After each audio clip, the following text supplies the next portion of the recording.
RAM test error. BMT. Fertilizer.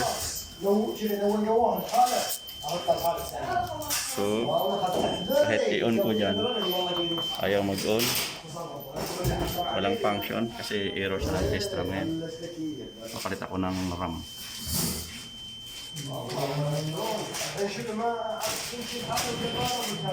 Kahit anong gawin ko, wala siyang function.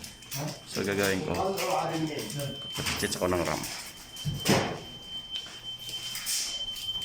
So ito yun guys, ito yung RAM nya, yung NVRAM, NOVRAM. Palitan ko yan. So meron akong isang unit dito. May bago to. Ayun, may bago akong isang unit. So papalitan ko lang siya. So kailangan guys, pag nagpalit tayo ng NOVRAM, kailangan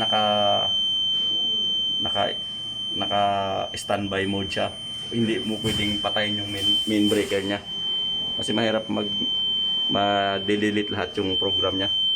Kailangan mong naka-standby lang pag nagpalit ka ng NOVRAM. Ayun. So napalitan ko na siya. Napalitan ko na ng NOVRAM.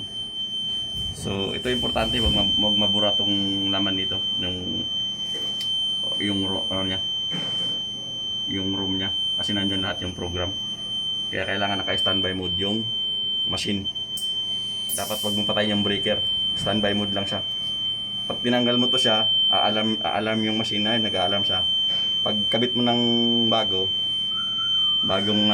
RAM. So saka ko siya, pagka kabit na ng RAM, saka ko siya nga ito turn off breaker. Bilang ka lang ng mga ilang segundo. 1, 2, 3, 4, 5, 6, 7, 8, 9, 10 seconds. On mo siya ulit.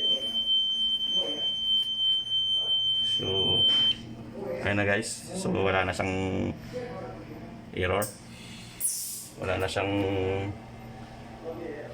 alarm. So titingnan ko ron sa harap display. So photo boost tab. Ayun. Ayun na siya.